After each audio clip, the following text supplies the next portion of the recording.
Hey there everybody, my name is Tom, coming to you with an EDH deck tech of a good old red-white human soldier, Argus Kos Soldier veteran, and his accompanying soldiers. He has a band of soldiers.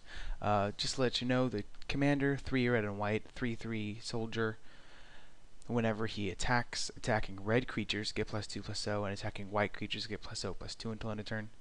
It's good. I don't really have many attacking red creatures, so I don't really usually get the +2/+0, but I usually get the +0/+2. So, as you know, instead of just going through every single card, which I probably will do anyways, I like to put them into specified groups so that I know what I'm talking about, basically, and also just so that you know what's going on. Sunforger does play a very important part in the deck, but we'll get to that in a little bit. So the first card I want to talk about is Intimidation Bolt. This is great against the rampant amount of tokens that are run in EDH. Everybody and their brother has a Rise to Redeem deck, and everybody and their brother gets blown out by Intimidation Bolt at least once, and that's what I plan on doing. Don't blow yourself out though, because I've done that as well. I've cast this during my main phase 1 before and wanted to attack. Granted, it was unlimited, but it was still a bad time. Lightning Helix, just so that I can say, oh my god, Lightning Helix, whenever I play this deck. It makes me happy. Swords to Plowshares, great card, does what it's supposed to do. Condemn, great at shuffling generals to the bottom. This is perfect. Shuffling generals to the bottom is one of the most important things you can do in EDH. It's almost a required card. Return to Dust. This is an amazing card from Time Spiral. Exile target artifact or enchantment, but if you cast it during your main phase, you can exile up to one other target artifact or enchantment. This card was actually in a cycle from Time Spiral. There is Return to Dust, which is like Dust to Dust, which is a classic card. It was also in the same cycle with Careful Consideration and other things like that. It's a really good card. I love playing it. It's always been great. Oblation. This is an amazing card that one of my friends turned me on to. 2 and a white. The owner target non-land permanent shuffles into his or her library, then draws 2 cards. Gets rid of pretty much anything, especially generals, and they don't come back. Perfect. So, keeping in the removal vein, we have World Queller. I play 1 Planeswalker, so he gets rid of evil Planeswalkers, artifacts you don't want to deal with. He does his job well. Ajani Vengeance, another in the suite of removal. In the game I already recorded with this, I was able to lock down a 6/6 dragon. Seems good to me too. Oblivion Ring, it's a classic catch-all. Hopefully it gets reprinted in Magic 2012. That'd make me happy. Soltari Gorillas, this is a card that I've been iffy on for a while. I'm not sure if it's good, I'm not sure if it's bad. I haven't been able to play with it yet, but it seems good. For 2 a white and a red, it's a 3/2 with Shadow, which pretty much means unblockable. For 0, the next time Soltari Gorillas would deal combat damage to an opponent this turn, it deals that damage to target creature instead. I like it a lot, just because it's pretty much free removal. And then finally, Archon of Justice. He is getting reprinted in M12. Score. When he's put into a graveyard from the battlefield, exile target permanent. It's removal, and it's also a 4/4 beater. So then, in the video you hear me mention that I pretty much have 2 veins of ideas to this deck. We have +1/+1 effects, and we have soldiers. So, soldiers, Captain of the Watch, a great card printed in M10. If you have this in limited, you won. Put 3 soldiers on the battlefield, and soldier creatures get +1/+1 in that vigilance. Seems good to me too. Dura Warchief, Scourge had a whole cycle of these guys. The most famous one is, of course, Goblin Warchief. Yeah, that card's fair. But this guy's a little bit better to play against. 2 white soldier spells cast, 1 less to cast, which is nice. It's not necessary, but it's nice. And soldier creatures you control get +1/+2. Pretty good. Soltari Champion, I don't know the set offhand, but for 2 and a white, it's got Shadow, again, pretty much unblockable. And when he attacks, all other creatures I control get +1/+1 until end of turn. It's another just attacking +1/+1 effect. Veteran Swordsmith again from N10. Rock Spike Master, First Strike. Veteran Swordsmith +1/+0. Veteran Armorsmith +0/+1. Field Marshal, I think it was printed in Ice Age, but got reprinted in 10th. Other soldier creatures get +1/+1 at First Strike. So it's pretty much these 3 cards in 1 card. It's good. Lead in Sun Standard, this is a classic card from Mirrodin. I love it. For 2, then for 1 and a white, creatures you control get +1/+1 until end of turn. That's all creatures. This card's pretty baller, especially late in the game. Veteran Armorants. Equipped creature gets, whenever this creature attacks or blocks, gets +1/+1 until end of turn for each attacking creatures. There's a lot of way to make a lot of tokens in this deck, and whenever a soldier creature enters the battlefield, you may attach Veteran Armorants to it for free. It'll get attached. Elish Norn Grand Cenobite. This creature will blow out so many people, and it's a good finisher. Put that in the finisher pile over here, along with Johnny Vengeance. Piana Nomad Captain. Whenever she attacks, attacking creatures get +1/+1 until end of turn. So it's an attacking Glorious Anthem for 3. Seems good to me too, guys. Shrine of Loyal Legions. This isn't a +1/+1 effect, so it should go over here. Hero of Oxford Ridge, though, is Battle Cry, Hasty, and it lets you attack through tokens, which is beautiful. It's a good way to just kind of end the game, take it out from somebody else. Marshal's Anthem is a great card from World Wake that isn't banned. For 2 a white, it's got multi-kicker of 1 and a white. Creature you can control with +1/+1, and when it enters the battlefield, return up to X target creature cards from your graveyard to the battlefield. I'm giving it a thumbs up.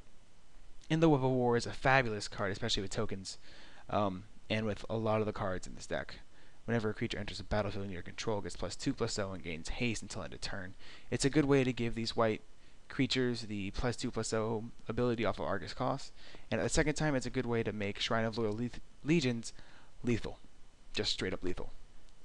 Noblesse of War. This is from Eventide. Attacking creatures you control get +2/+0. It's a flyer. It's a 5/4 flyer. It does what you want it to do, as is Bale Fire Liege, which you can pretty much have also as an alternate win condition.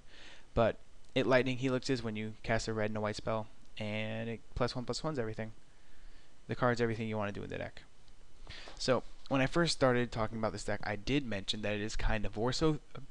Vorthos, if you don't know, is one of the player demographics, and it talks about doing stuff with a flavor. And so I really just wanted to make a soldier deck. So I made some soldiers. We have the Veteran Swordsmith that talks about soldiers, Pike Master, Armor Smith, Field Marshal. We talked about these guys. Let's get to the other ones. Ballyrush Banneret. Kithkin spells. We don't have many Kithkin, but soldier spells cost 1 less to cast. Pretty good. Gempalm Avenger. When you cycle him, soldier creatures get +1/+1 and gain first strike until end of turn. I actually like this guy a lot in Pauper. He's really fun, but he's also kind of decent in EDH. Benaglish Commander is a requirement for soldiers. He's good like turn 5, you suspend him for 3, and you get 3/1/1s in the meantime. He's great as a protection against Wraths, which this deck has a really big problem with until Shrine of Loyal Legions, which is so good. Preeminent Captain is an amazing card from Morningtide. 2 and a white, 2/2 first striker. When he attacks, you may put a soldier creature card from your hand onto the battlefield tapped and attacking. God, I love that card. It just destroys. Daru Encampment, a white to give target soldier creature +1/+1. Decent. Conqueror's Pledge, more soldiers. Or it's just more soldiers, guys. And it's more soldiers, guys. And then it's not as many soldiers. This is a great card that I actually like unlimited, but at the same time, I like a lot just playing it. Choose target creature with power 4 or greater. It's an effect that when it hits the board, a lot of people look at it and they don't really realize how good it is, because it's awesome. So, and mobilization, because I can spit out soldiers with that. Did I mention soldiers? Because they're soldiers. Excuse me. Sunforger. This is the third vein in the deck. This is an amazing equipment. I love this equipment. So I built a little package for this equipment. I just played an EDH game against someone else who had a Sunforger package. So, Sunforger for 3 colorless mana. Equipped creature gets +4/+0, equipped for 3. Most important part about Sunforger. Red and a white to unattach it from the target creature. Instant speed. Search your library for a red or white instant card with CMC 4 or less, and cast that card without paying its mana cost. Then shuffle your library. Card is bonkers. I need to get Norm's Thunder to put in here. I forgot about it, but it's gonna get in. So let's look at our Sunforger package. The greatest part about Sunforger is kind of just let it out there. You kind of let it chill. Kind of let it wait. People are like, oh, that card should be really good. Then you just start oblationing things and returning to dust things and condemning generals and swordsing stuff and lightning helixing stuff and intimidation bolting stuff. And then you wild ricochet someone's spell because you're just like, ha, LOL. And then Prismatic Strands, another great card. Prevent all damage that source of the color of your choice would deal this turn. Tap and untap white creature to do it again. Again, I've been versing a lot of tokens deck recently. I don't know if you can tell by a lot of the cards that are in here. Prismatic Strands is great against it. Master Warcraft, only before clackers are declared. You choose which creatures attack. You choose how each creature blocks this turn. This is great when it gets to a one-on-one standoff, or when you just want one person to attack with a really... Let's say someone has a Stoneforge Mystic, and you're like, oh, attack with Stoneforge Mystic. And again, Stoneforge Mystic is in there, not only because it's banned, but also because we need to get Sunforger somehow. Nothing better than Stoneforge Mystic. So now we got some utility cards that are just kind of chilling to make the deck better. Shrine of Loyal Legions, again, is just to recover after Wraths. Ashling is to get a little bit of beat down in there. Boros Signet is just fixing and ramp. Orabrask, I mentioned in the beginning of the video, is just amazing. If you haven't played with him yet, you must.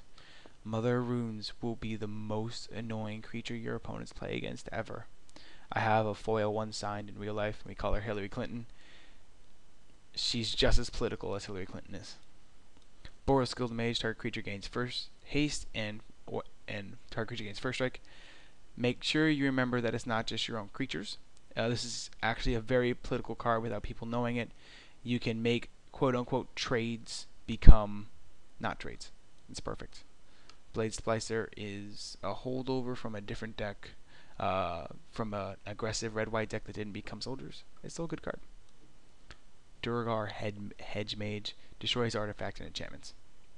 Wheel of Fortune, this deck kind of quote-unquote blows its load kind of fast. So Wheel of Fortuning is kind of good. And it's not banned, so I decided to play it.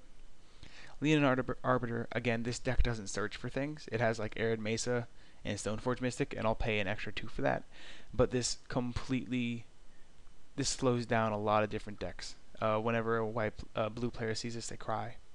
Anger is a great card, especially with Greater Gargadon.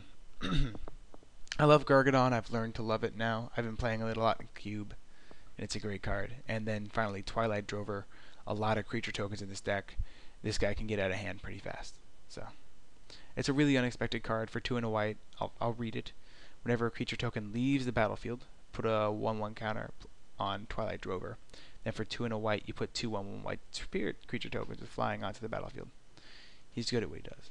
And then finally, cards to close the game if your soldiers don't get there. A Johnny Vengeant can Armageddon someone out. Elish Norn is there because she's amazing. The art is just sick on this card. Sick isn't amazing. I love the art. I just love this card in total. If I build a mono white deck, it's either Elish Norn or Isamaru. I'm not sure which. Molten Tail Masticore. A lot of creatures in this deck. Sun Titan. It's a Titan. It kills things. Hellkite Charger is great, especially with all your tokens. Inferno Titan is Insurrection. This card wins games by itself. It's kind of like, oh, you were planning on winning? Insurrection. And then Karn Liberated, because I drafted triple NPH way too much. And then White Sun Zenith, because everyone loves cats. And then I thought I'd feature the non-basic lands in the deck. Temple of the False. These are cards I suggest picking up. Temple of the False God, definitely. Ancient Amphitheater, meh, it's a red-white tap land. There aren't any others. So, Arid Mesa, amazing card. Rugged Prairie, Sacred Foundry. I don't know how to pronounce this. This Outpost is, if you saw in the game that was bugged, it kind of set me back on mana, and I'm not sure whether or not I still like it, but it does put 1 white soldier creature tokens in the battlefield, and that's amazing. Windbrisk Heights, it dominated standard for a while, and now it can dominate EDH. We got some Vivids, Drifting Meadows, so I can cycle. Evolving Wilds, Forbidding Watchtower is a soldier. Maze of Ith, Smoldering Crater to cycle. Strip Mine, destroys target lands. Sunhome Fortress. Okay, let's talk about destroying lands. So, you see this card here? This is Maze of Ith. This will destroy any of your plans. It does it for many people, which is why I play with it. It's an amazing card. In an EDH league we play in, there's points for killing it, because it's an amazing card. These are the cards I kill it with. Tectonic Edge and Strip Mine. You're going to like them. People are going to be like, oh, you're playing Strip Mine, you're a horrible person. They're only saying that because you're destroying their Maze of Ith. I definitely suggest playing targeted land destruction. Don't start running Crucible, or I'll come to your house and I'll find your assorted pet and or dog and or cat, and I'll make it love me instead of you, and it'll be my pet, and you won't have a pet anymore. That's actually a reference to a really awkward video, but whatever. I hope you understand what I'm saying. In total, that's the red-white Vorthosi Soldier deck. I really hope you like it. If you have any suggestions, I'm really looking for other cards to put in the Sunforger package. I forgot that it was only instants. That's why Wheel of Fortune was originally in there, just because I thought it was instants and sorceries, and I was like, oh look, I broke a card. Turns out it's just a decent card. Besides that, I'm a really big fan of this deck so far. I feel like it can do things. The 37 lands, especially with Maze of Ith making it 36, is kinda sketchy. I'm not gonna lie. I might take out the Masticore and put in a land. Not sure yet. I'm still tuning it. As long as MTGO doesn't break, this should be close to the final build, but it's still being worked on. I need to get a hero Blade Hold, so when I finally splurge on one of those, we'll be aces. So, thank you for viewing this deck tech. If you like the larger video formats instead of the smaller chopped up ones, let me know. It's easier for me to do the larger video because I just kind of export and put it on. Yeah. My name is Tom from MTG Radio. If you want to follow us on Twitter, you can. It's MTG Radio. If you want to email us, it's edhradio@gmail.com. And I guess thank you for tuning in. You get to watch me stop this again.